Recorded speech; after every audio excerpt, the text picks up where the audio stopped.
have always been a collector, and I blame my mother for that. Over the years, I've collected a ton of things, from rubber ducks to pressed pennies to state quarters, but it all started because she bought me snow globes every year from Christmas, probably since I was born. And she did the same thing with my brother. She got him trains every single year, but I think this is where it all started. I still collect a ton of things. I have a little Resident Evil collection over here. I've got my Marvel collection up here. I don't think any of my collections are quite as extensive as my dice collection, except perhaps my Magic cards, but those I'm not really collecting to collect them all. That's just, I want to have a lot of them so I can build a lot of different decks. With dice, I guess I'm not really trying to collect them all either, but I'm trying to hoard all of these pretty little shiny things into a dragon hoard of my own. I've been playing D&D since I was in high school. I think I bought my first set of dice in college for a campaign I was playing in with my creative writing group. And since then, I have accumulated a lot of dice, and I'm not entirely sure how many sets I have. They're just kind of scattered about my place, so I thought maybe now's a good time to kind of see how many dice I actually have, determine if maybe it is too much and I should stop buying them. That's not gonna happen. And then show you some of my favorites. So I do have a lot of different dice in a bunch of different containers, but most of them are kept in these two dice bags. So these are on my D&D dice. It's all the set of the 7 standard dice with the 4, 6, 8, 10, 12, and 20-sided dice. I like this bag in particular because it has, I'm gonna dump all of them out trying to show you, but it has different pockets that I use for each number of sides of the dice. I take this to D&D every week with me, even though I only use one set of dice which are specific to my character. More on that later. My other bag of dice, this one goes to Magic. It is full, it is heavy. Most of them are these big spin down dice. When I first started playing Magic, I call these count up dice. They track your life total and have all the numbers like in a row so you can easily switch from one to the other. I call them count up dice because I played almost exclusively life game.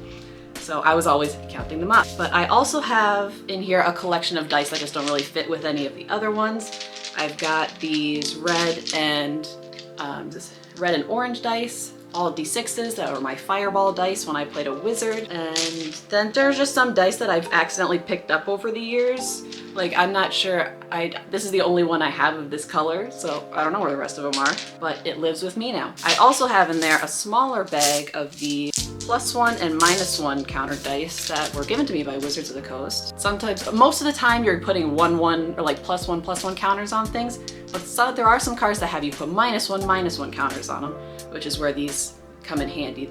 Half of these dice have like plus numbers and half of them are minus numbers. In terms of D&D dice, I have a lot, and you've seen this one already, so this is all dice. I'll sort them all out in a minute. I've got this dice. I've got these dice. There's 2 sets of metal dice in here. These are Witta's dice. These are tiny dice. I'm gonna quick go through this bag and split everything out into their standard 7 that they came in, and then we'll see how many sets I actually have. So I'll see you in a minute.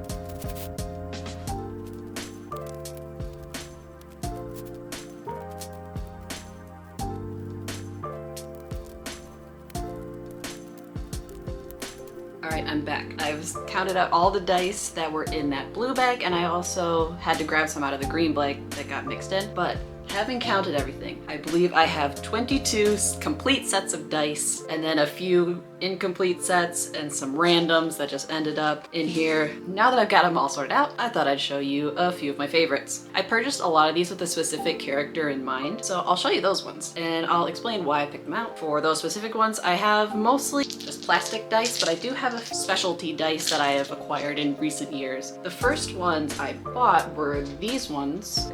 These were bought for my first D&D character. This was for a Dragonborn cleric that I played in my first ever D&D campaign in college. I couldn't tell you her name. I don't know, actually. I have her, I repurposed one of the notebooks into like an old looking book for my set. Let me grab that real quick. That it appears I tore out all of the pages that I wrote in. Good job, Emma. But this definitely was the notebook that had her character sheet in it, but doesn't anymore.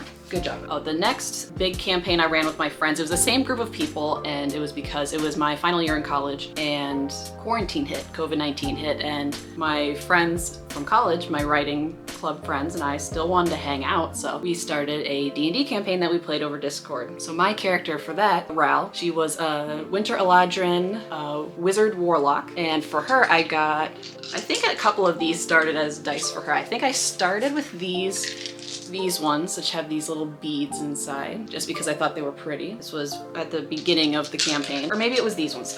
Those might have been kind of like multi-purpose dice. These ones were definitely for her. They've kind of got like a snow sort of pattern on them, with like sparkles and snowflakes inside because she's a Winter Eladrin. I thought that fit her well. Her warlock pact was she was missing one eye, and she didn't know it at the time, but over the course of the campaign, it turns out there are a bunch of demons living in her eye that doesn't work. They each want something, and she has to fulfill all of these wants and needs. In the final battle, she's killed, and that releases all of the demons at once. And then she still doesn't have that eye, but there's no longer demons in it. Because of that, I have these dice. I have kind of like a demonic eye. They're a dark blue with sparkles. These are for her. The next big campaign I did was also in quarantine, and I was actually the DM. Because I was the DM and I couldn't buy for like a specific player character, I bought dice for my main NPC and for the BBEG. So my main NPC was a fire Ganassi named Kasha, and for him I got the kind of fiery dice, these fiery orange dice with sparkles in it and just kind of like reds and oranges. I think the next one was Regal. I only got to play them for 1 or 2 games with Gold Mountain Games, but they are a tiefling wizard in a subclass that I helped create, where instead of having a spell book, they embroider their spells onto their robe. I have these purple kind of galaxy, and they've got the gold letters. Regal was more into the kind of like black market luxury goods kind of thing, got into that trade to help their mother out, who was a seamstress and wasn't making a ton of money because they lived in a poor part of town, and not a lot of people need like special clothing if you're already struggling to make it day to day. So they got into like smuggling and helping fence luxury goods to help out their mom, and that gave them kind of like a taste for the finer things in life, and that's why they have kind of like a sparkly kind of rich purple dice. I'd love to play Regal again. I miss them. And then I have a couple other just sets of dice that I liked. I don't think these were for anybody, but I'm a girl who loves the water and the ocean and lakes and such, so I have some that have little seashells in them. A couple other things in the blue bag that I love is I have a friend, Rachel, who I love very much, that I played D&D with in 2 campaigns with my writing group, and then we go to the Ren Fair like once a year now. She found, I don't know if she found or I found this dice on Amazon where it says yeet on one side and oof on the other side, and she said, "Tell me I don't need this die," and I told her, "If you buy it, I'll buy it." So now we both have one, and I would use this for my most recent campaign I DM'd at my local game store. This was like my DM dice. I also have a couple of bone dice, which I think are made from like cattle bones or something. I got these on Etsy. I just think they're neat. They're not really for anyone in particular, I just thought they were cool and don't always have the best impulse control. My friend Rachel, who I mentioned earlier, made me this dice box that is made to look like the flasks from the Resident Evil 8 DLC, where Rose is going through like kind of like the memories of the Metamai Seed and collecting like these flasks that give her powers. And she made one that's for me, it has my info on it, and then it has these kind of blue and silver and white dice inside. And I've actually been using these for Evelyn, which is the game I play with a few other Magic creators. Okay, I'll move on to my Misty Mountain dice because I have some that are both kind of resin or acrylic, and then also some metal ones. I bought these for Simon, and because it was kind of Halloween-y.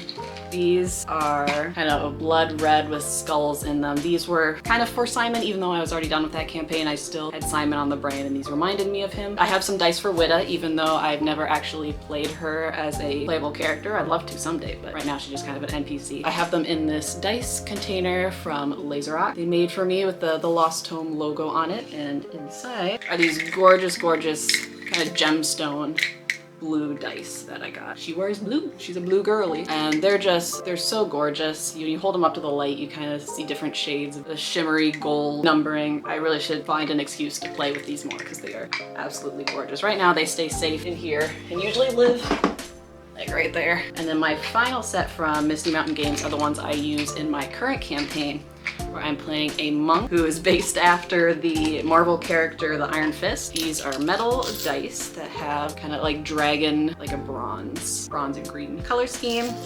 They sound really nice.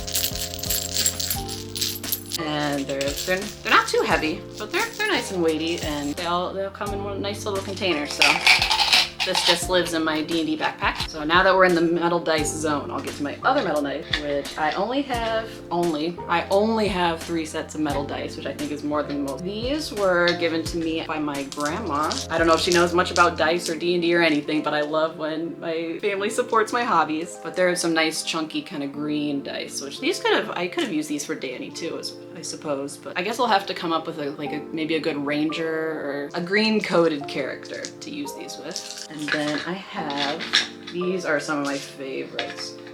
I have these metal dice that I think I just got on Amazon. Dragonborn cleric of war, Shax Shakastaron. He kind of like absorbed part of a demon as part of an accident in his childhood, and he went to a temple to try and like find a way to deal with it and try and get rid of it, but there was an incident there that he can't quite remember where people got hurt. So he ran away and he lived with the circus for a little bit and started an adventuring party with some of the people in the circus who kind of rose up and overthrew the people in charge of the circus who were kind of taking advantage of them, and kind of created a better circus for everybody involved. And then eventually they kind of like sent the circus on their way to go perform for the masses, and they went and started adventuring on their own. His kind of have a little circusy vibe to them.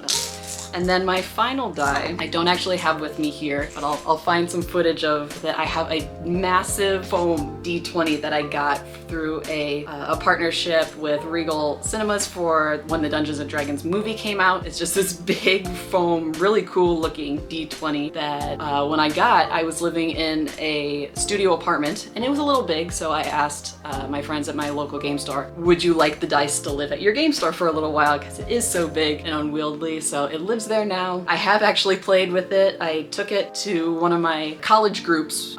We did a game in person, and I got there early and I stashed the big D20 in my friend's bedroom, and then when it was my turn to roll, I went and got it and rolled it. People didn't think it was as funny as I did. And then I ran a campaign at my local game store. When we did death saving throws, we would use the big die, which I don't know how weighted or how fair it is, but I don't think anyone actually died, and it was fun. It was funny. So I have entirely too many dice, as you can see, but you'll have to let me know in the comments if this is too much dice or if I've still got room for more. My blue bag is kind of overflowing. If I turn it upside down, sometimes a D20 will fall out because that's what's in the center pocket, but I can always buy new dice bags. I am a little goblin. That's just my dice collection. I've never actually sat and looked at all of it. Thought we could do it together. So thank you so much for letting me yap to you about my dice collection, and I will see you in the next video. Bye!